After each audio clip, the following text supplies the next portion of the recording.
Hello to all my DIY mechanics. In this short video I'm going to show you how to replace the ignition cassette on your Saab 9.5, which is a part that commonly fails but is changed very quickly and easily. Really anyone can do it. On the right side there is a typical Saab safety connector. Push the red safety latch to the side and then the plug will start coming out.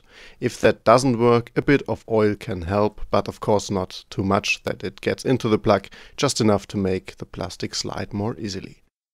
Next you loosen these 4 Torx screws.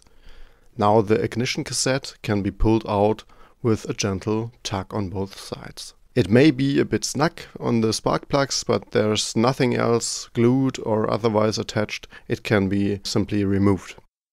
Before reinstalling the new ignition cassette, a bit of spark plug grease should be applied to the rubber seals to prevent them from tearing during the next removal. Gently press the ignition cassette back in place, screw the screws and reconnect the plug.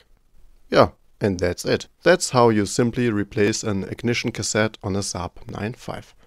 I hope this video was helpful for you. If it was, I would greatly appreciate a like and a subscription. If you have any more questions, feel free to write them in the comments. And I wish you good luck with changing the ignition cassette, and I'll see you next time. Bye!